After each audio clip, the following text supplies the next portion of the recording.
Yes students, अस्सलाम वालेकुम। Exercise 1.3 class 9। Exercise 1.3 की तरफ मूव करते हैं। एक्सरसाइज 1.3 के अंदर क्वेश्चन नंबर 1 है बेस एंड एक्सपोनेंट हमें राइट करना है, लिखना है कि बेस क्या होती है, एक्सपोनेंट। तमाम स्टूडेंट्स जानते हैं कि प्रीवियस क्लासेस में हमने बेस और एक्सपोनेंट के बारे में पढ़ा। एग्जांपल के तौर पे जैसे कि 5 पावर ऑफ 2। बेटा ये जो चीज होती है इसको कहा जाता है एक्सपोनेंट। जो भी नंबर हो, अगर उसकी कोई नंबर के ऊपर वैल्यू हो, पावर हो, उसको कहते हैं एक्सपोनेंट और नीचे वाली वैल्यू को बेस कहते हैं। बस सिंपल सी ये बात है, इंशाल्लाह प्रॉब्लम नहीं होगी। इसके अंदर भी कुछ ऐसा ही है। अगर गौर करें सवाल नंबर क्वेश्चन नंबर 1 की तरफ सॉल्यूशन, तो ये जो है हमारे पास बेस क्या है इसके अंदर बेटा 3। ये चीज है हमारी बेस और ये चीज क्या कहलाएगी, एक्सपोनेंट। सिंपल सा आपने ये बातें लिखनी है और हमारा सिंपल आंसर आ गया। इसी तरह नेक्स्ट क्वेश्चन की तरफ मूव करते हैं। इसमें भी बिल्कुल ऐसा ही है सॉल्यूशन। इस चीज को कहते हैं बेस, तो आपने लिखना है बेस इज इक्वल टू 1/2 और पावर का नाम क्या है बेटा, एक्सपोनेंट। ये हमारे बन गया बेटा एक्सपोनेंट। एक्सपोनेंट इसके वजह से 3। क्लियर। इसी तरह पार्ट नंबर 3 में आ जाते हैं सॉल्यूशन। हमारा ये बेटा बेस होगी, बेस बराबर है हमारा बेटा -30 और एक्सपोनेंट हमारा किसके बराबर है बेटा, exponent is equal to 20। Clear. बहुत सिंपल सा, आपने जस्ट ये लिखना है, राइट करना है, लिखना है कि बेस एंड एक्सपोनेंट बतानी है। इसमें नीचे वाली वैल्यू जो होती है बेस कहलाती है और बेस जो भी नंबर हो उसके ऊपर जो पावर होती है उसका नाम होता है बेटा एक्सपोनेंट। नेक्स्ट क्वेश्चन नंबर 2 की तरफ मूव करते हैं। 2 में कहता है बेटा आइडेंटिफाई, मालूम करने के रेडिकेंड एंड इंडेक्स। दो बातें हैं, सिंपल है। देखिए स्टूडेंट्स, यहां पर मैं नीचे बता रहा हूं ये चीज है। इसमें दो बातें पूछी हैं, लेकिन आप लोग ये ध्यान में रखें जो भी नंबर होता है अंदर इसको कहते हैं रेडिकेंड। रेडिकेंड और यहां जो भी वैल्यू होती है वो कहलाता है हमारा बेटा इंडेक्स। क्लियर। और ये जो चीज होती है ये जो तीसरी, इसको कहते हैं रेडिकल। ये कहलाता है हमारा बेटा रेडिकल। तो स्टूडेंट्स सिंपल है, आप लोगों ने इसके अंदर रेडिकेंड और इंडेक्स मालूम करना है। तो आपके में ये मैंने बताया इस जगह को, इसको क्या कह देते हैं, रेडिकेंड। और ये अगर सवाल की तरफ देखें, इंडेक्स क्या बेटा 3, रेडिकेंड क्या है अंदर वाली वैल्यू। ये हमारा आंसर आ गया, radicand is equal to 5। Clear. इसी तरह ये है बेटा इंडेक्स और ये क्या वैल्यू कहलाती है, रेडिकेंड। तो आप लिखेंगे बेटा इंडेक्स इज इक्वल टू 4 और रेडिकेंड इज इक्वल्स टू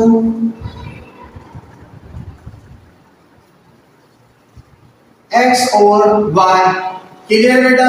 इसी तरह नेक्स्ट क्वेश्चन की तरफ बढ़ते हैं।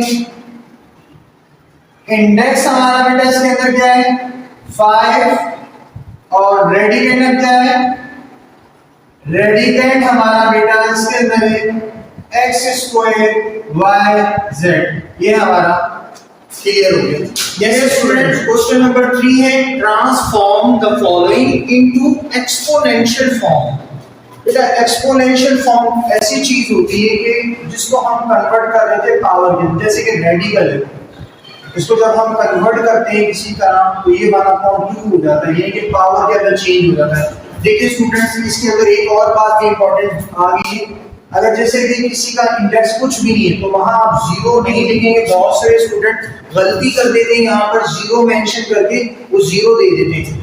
जिसका इंडेक्स कुछ नहीं है, इट मीन कि वो 2 है और वो इसके बराबर होता है बेटा 1/2 के। अगर इंडेक्स 3 हो तो आप सिंपल सा आंसर देंगे 1/3। अगर इंडेक्स 4 हो, 5 हो, इसी तरह 1/4। इसके इवज आप ये लिखेंगे। देखिए स्टूडेंट्स, इसके अंदर यही कहा है, इसके इवज हमें इसके अंदर कन्वर्ट करना है एक्सपोनेंशियल फॉर्म में। ये है बेसिकली रेडिकल फॉर्म में दिए हुए, आपने एक्सपोनेंशियल में कन्वर्ट करना है।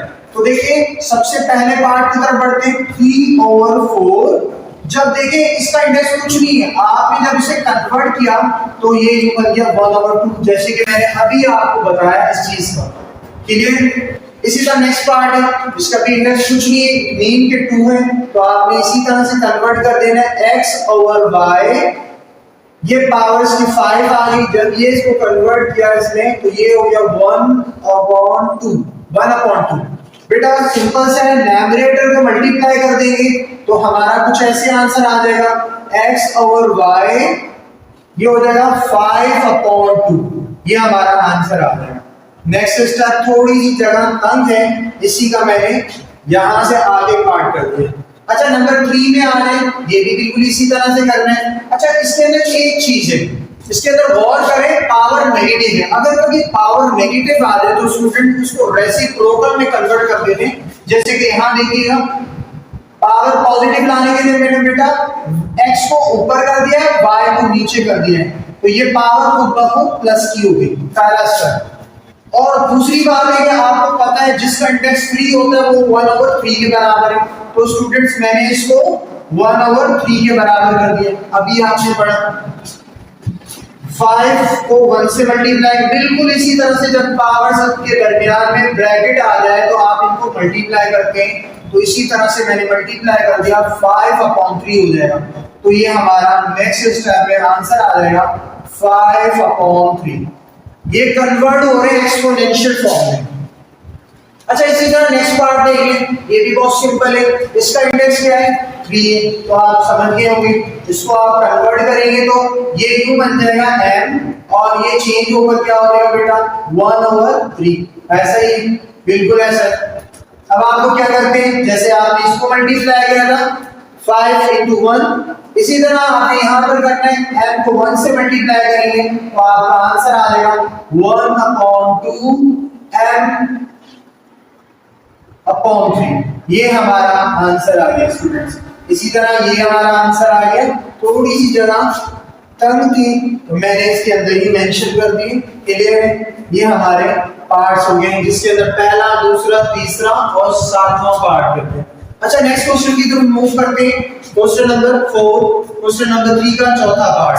देखिए बेटा y z पावर इसकी अपनी है 7, आपको एक्सपोनेंशियल में चेंज करना है, इसका इंडेक्स 3 है, सिंपल आपने इसको 1/3 कर दिया, बिल्कुल। अब आपको क्या करते थे स्टूडेंट्स, ये देखिए तमाम सवाल आपको देखा आपने, जब भी दो पावर्स के दरमियान ब्रैकेट होता है आप न्यूमरेटर के साथ मल्टीप्लाई कर देते हैं 5/2। इसी तरह आपने क्या करना है 7/3 हो जाएगा, 7 × 1 7/3, तो ये हमारा आंसर आ गया सिंपल सा 7/3, क्लियर है। इसी तरह नेक्स्ट पार्ट की तरफ मूव करते हैं, 27 इंडेक्स 9 है, यकीनन आपके ध्यान में होगा 1/9, बिल्कुल आंसर आ गया। इसी तरह आप इसको देखेंगे, देखिए स्टूडेंट यहाँ एक बात क्लियर कर दूं, मैंने जो कहा था अगर कभी पावर नेगेटिव आ जाए तो आप उसको रेसिप्रोकल में कर देना है, ऐसा नहीं कि बेस अगर नेगेटिव आ जाए तो आप उसको मूव करने लग जाए, उसको करने की जरूरत नहीं, सिर्फ और सिर्फ पावर की बात ध्यान में रखिएगा। नेगेटिव पावर आ जाती है तो हम रेसिप्रोकल कर देते हैं। यहाँ आ जाए, देखिए माइनस का 64 है, पावर 2 है, बिल्कुल ठीक है। अच्छा देखिए इसका इंडेक्स 3 है, यकीनन आपके ज़हन में यही चल रहा होगा कि ये चीज जो है 1/3 बन जाएगा, बिल्कुल सही है।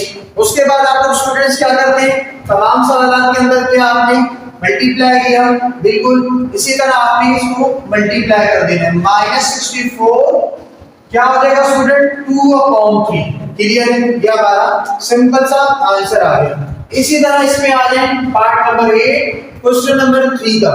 देखिए स्टूडेंट यहाँ पर क्या कहता है, बिल्कुल सेम है, x y power of 3, index 5 है, बिल्कुल आपके ध्यान में ये होगा इंडेक्स 5 है, जब इसको चेंज करेंगे एक्सपोनेंशियल में 1/5 हो जाएगा, क्लियर है। इसी तरह क्या करते हैं स्टूडेंट्स, मल्टीप्लाई करते हैं, बिल्कुल सही है, x y तो क्या आ जाएगा 3/5, सिंपल, ये हमारा आंसर आ गया। पार्ट नंबर 9 लास्ट पार्ट है क्वेश्चन नंबर 3 का स्टूडेंट्स। देखिए इसके दो मेथड है, एक ये है कि अगर आप सोच रहे हैं, देखिए ये जो है इसका इंडेक्स कुछ नहीं है, आपके में जिसका इंडेक्स कुछ नहीं वो 2, क्लियर। ये तो रेडिकेंड के करीब है, आप इसको यूं सॉल्व करेंगे 4/3 और आपने इसको कन्वर्ट कर दिया सर, इसका रूट हटाने से, रेडिकल हटाने से क्या बन गया 1/2 आ गया एक्सपोनेंशियल। बिल्कुल राइट है। और ये जो 3 है ये इसी तरह रहेगा। मैंने सिर्फ अंदर वाला मूव किया क्योंकि ये इसके बहुत करीब था तो वहां से किया। दूसरे स्टेप में बिल्कुल आपको यही सोचेंगे, नेक्स्ट स्टेप आपने ऐसे ही करना है 1/2। अच्छा अब इसको कन्वर्ट करते हैं, आप सभी के इल्म में सर, तो क्या करेंगे बेटा 1/3 कर देंगे। अब आपको एक बात तो मैंने क्लियर कर दी थी स्टूडेंट, जब भी दो पावर्स के दरमियान में अगर ब्रैकेट आ जाए तो आपने आपस में मल्टीप्लाई करना है। जितने भी हमने सवाल प्रीवियस करवाए हैं, देखिए दो पावर्स के दरमियान में ब्रैकेट था, हमने क्या किया बेटा मल्टीप्लाई कर दिया। दो पावर्स के दरमियान में क्या है बेटा ब्रैकेट है, दो पावर्स है बीच में ब्रैकेट है, मल्टीप्लाई कर दिया। इसी तरह आपने यहां भी करना है स्टूडेंट। तो ये हो गया बेटा 1 × 1 1, 2 3 6, ये हमारा आंसर आ गया। क्लियर है? बिल्कुल आसान है। Question number 3। नेक्स्ट क्वेश्चन की तरफ मूव करते हैं, क्वेश्चन नंबर 4। चलिए स्टूडेंट्स क्वेश्चन नंबर 4 की तरफ आगे, बिल्कुल आसान है, मूव करना है अब, यानी कि इसका अपोजिट है। पहले सवाल था एक्सपोनेंशियल में चेंज करना है, अब कहा है एक्सपोनेंशियल में गिवन है रेडिकल में आपको मूव करना है। तो समझ तो गए होंगे स्टूडेंट्स, इससे पहले वाली क्लास में आपने पढ़ा कि हम इस तरह से अगर कभी इंडेक्स आ जाता है तो आप उसको कन्वर्ट करते सर ये जो है इसके बराबर होता है। बिल्कुल सही। यहां पर आप देखें ये 5/3 है। आप जानते हैं कि अगर इंडेक्स 7 होता है तो आप उसके बदले 1/7 रखते हैं। क्लियर है? ये हमारा सिंपल सा आंसर आ गया। ये चीज आपने रेडिकल में कन्वर्ट कर दिया, बहुत आसान है। अच्छा एक और बात, इससे पहले वाले क्वेश्चन में आपने पढ़ी स्टूडेंट, पावर अगर नेगेटिव हो, मैंने कहा था पावर अगर नेगेटिव हो, बेस की बात नहीं की थी मैंने, पावर की बात की थी एक्सपोनेंशियल, तो उसको रेसिप्रोकल में कन्वर्ट करते हैं। कैसे करेंगे? अब आप ये सोच रहे हैं सर पूरी मुकम्मल वैल्यू को कन्वर्ट करें, नहीं ऐसा नहीं है। ओनली यहाँ पर b की पावर जो है -2 है, तो आप जब इसको कन्वर्ट करेंगे तो ये बन जाएगा बेटा a/b। तो ये जो है ना b की पावर 2 माइनस वो ऑटोमेटिकली प्लस की हो जाएगी, और यहाँ पर हम लोग रखेंगे 1/3। सिंपल। अब आपको क्योंकि सवाल की रिक्वायरमेंट के मुताबिक रेडिकल में चेंज करना है तो हमने इसको रेडिकल में कन्वर्ट कर दिया, तो जिसका इंडेक्स 3 होता है वो 1/3 के बराबर हो गया। क्लियर? नेक्स्ट पार्ट की तरफ मूव करते हैं। ये भी बात आपको भी स्टूडेंट्स इल्म में होगा कि बेटा यहाँ जो सिचुएशन है थोड़ी डिफरेंट है। आपने ये करना है 5/7 पावर ऑफ 3। क्लियर? अच्छा यहाँ जो है ना बेटा इसका जो डिनोमिनेटर है, नीचे वाली वैल्यू को तरफ देखेंगे, ये जो 7 है इससे मुराद है कि ये जो है बेसिकली ये यूं है 5 × 1/7, और ये जो 1/7 है ये रूट के अंदर कन्वर्ट हो गया इस तरह, जिसका इंडेक्स 7 होता है वो 1/7 के बराबर हम स्टूडेंट रखते हैं। ये हो गया 5/7 पावर ऑफ 3। क्लियर? अच्छा ये जो पावर 5 है ये भी इसके साथ रहेगी, ये 5। अब आप लोगों को पता है दो पावर्स के दरमियान में ब्रैकेट हो जाए तो आप क्या करते थे स्टूडेंट्स? मल्टीप्लाई करते थे। बिल्कुल ऐसा ही है, आपने इसको मल्टीप्लाई कर देना है। 5/7 5 3 15, ये आपका आंसर आ गया। नेक्स्ट पार्ट में आ गए हम, पार्ट नंबर 4। देखिए बेटा वही बात, पावर नेगेटिव होते ही हम उसको कन्वर्ट करते हैं बेस को रेसिप्रोकल में। बिल्कुल सही। ये जो पावर है b के ऊपर नहीं लगी बल्कि पूरी वैल्यू पे लगी, तो आप इसको करेंगे a/d पहले, उसके बाद आपकी पावर जो है कन्वर्ट हो जाएगी पॉजिटिव में। अब आपको पता है इससे पहले पार्ट में आपने जो नीचे होता है डिनोमिनेटर में आप उसको चेंज कर देते हैं, बेसिकली ये कन्वर्ट हो जाता है इंडेक्स में। जिस तरह से ये 2 है, ये 1/2 था और यहाँ हो गया a/b, इसकी पावर बेटा आ गई m। क्लियर? बहुत सिंपल है, ये आंसर आ गया, रेडिकल में चेंज हो गया। इसी तरह नेक्स्ट पार्ट को देखें। इसका देखेंगे बेटा अगर कभी 1/5 हो तो सभी के ज़हन में होगा सर ये जो 5 है इसका इंडेक्स होगा, तभी ये 1/5 है। तो ये हमारा आंसर आ गया 11/13, और ये आ गया 11/13। अब मार्कर भी खत्म हो गया।